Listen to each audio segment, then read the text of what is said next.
every human being is after happiness.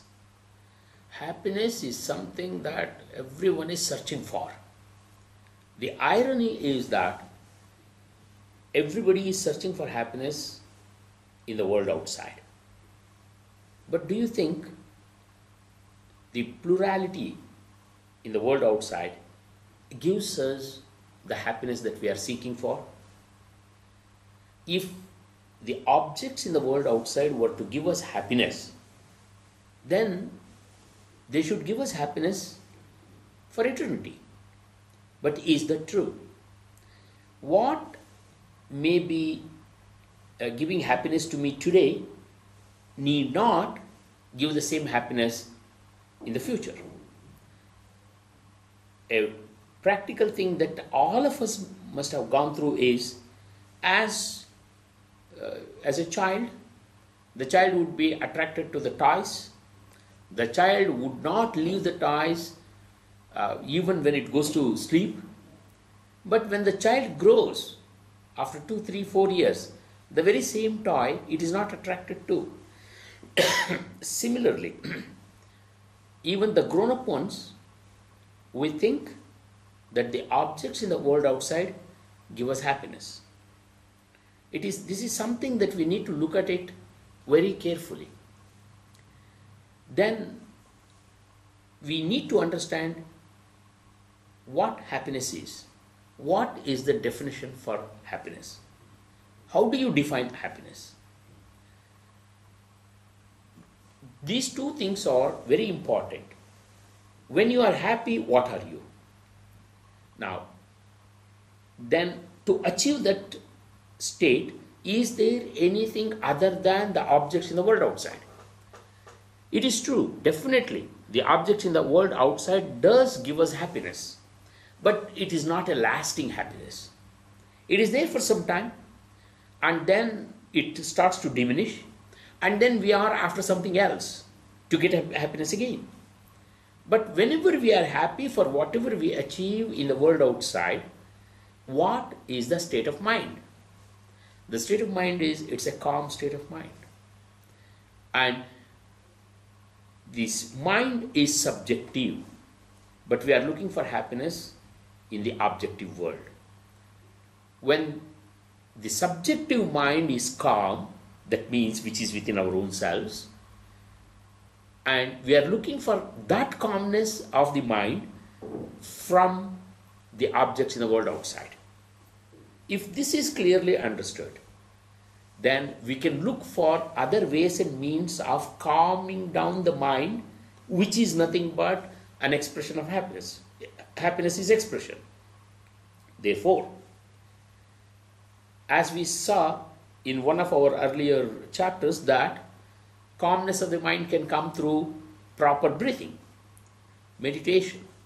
Meditation is a state of mind where there are no thoughts, and that is calm mind. There is no turbulence, there is no ripples. And this, if this is the state of mind, now we can keep the objects of the world outside aside, and then we can look at these possibilities.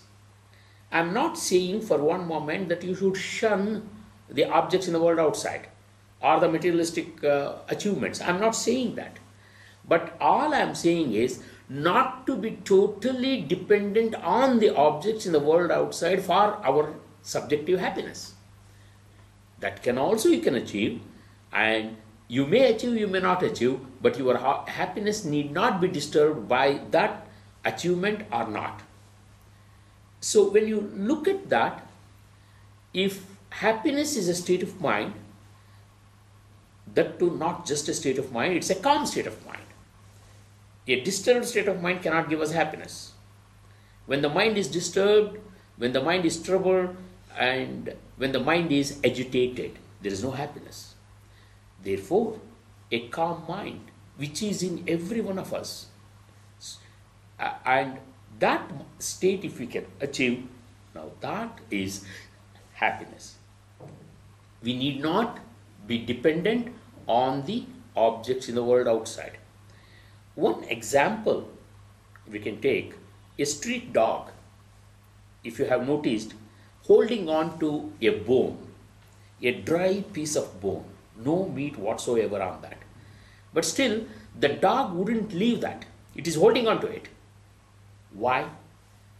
As the dog tries to chew that bone, the sharp edges of the bone hurts the gums of the teeth, and as a result of which it bleeds, and the dog thinks that the blood is coming from the bone. In reality, it is coming from its own. So is true with the human being also. Happiness is a state of mind because of something that happens in the world outside. Now the mind becomes calm, and then that taste we get, and for that we are searching again in the world outside. If we can only reverse the journey, goes inside, and then see that we can achieve that calm state of mind in whatever the circumstances we are, wherever we are, we can still maintain that state of mind which is happiness.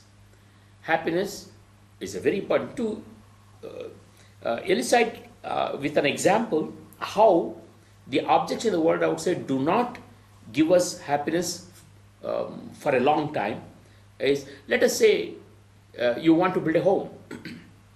You want to build a home, that means you have to have enough funds, you have to have a place, then you have to go to an architect, have the plan prepared. After having the plan prepared to your likings and to your family members' likings, and then you have to get a good contractor, entrust the job to that contractor to build your dream home. Now this would go on for 1 year or 1.5 years, during which time every day, mostly, you visit the site, morning, evening, see how the progress is happening, what material is required, is it on schedule, or are there any problems. All these things, you would be totally involved in that, and the construction of house is over. When the construction of house is over, it is customary that we have a housewarming ceremony, by which time you are already dry as far as funds are concerned. But still, the housewarming ceremony has to happen. Now, you invite friends, relatives, and then the housewarming ceremony is also over. But to this housewarming ceremony, the only younger brother you have has not been able to attend this function because he stays far away from your place, and he couldn't get leave at that time, therefore he couldn't make it. But now, after the housewarming ceremony is over, the final coat of painting is done, furniture, all the furniture work has been completed, even wall-to-wall carpet, drapes to your choice, now everything is done. By which time another 2-3 months have gone. Now you are into Shravana, month of Shravana. Month of Shravana, normally in this region, it is the drizzling keeps on happening. There will be rains every now and then. Now at that time, but your house is complete. You and your family members are very happy, and you are sitting there comfortably. Now at this point in time, your younger brother calls and says, now he has got the leave and he is coming to visit you. And he comes with his family. He has a couple of kids, very young, maybe 1.5 years and 3 years, like that. And now these children, they have come and they see the rains, and for them it doesn't matter whether it's an old house or a new house. They run outside with that dampened feet. They come in, run inside, they walk on the your carpet, and then they jump on the sofa and they have the pencil, whatever it is, they draw pictures and all that. Now what is happening? Where did your happiness go? That is, the state of mind can be maintained at any time. Happiness is a calm state of mind.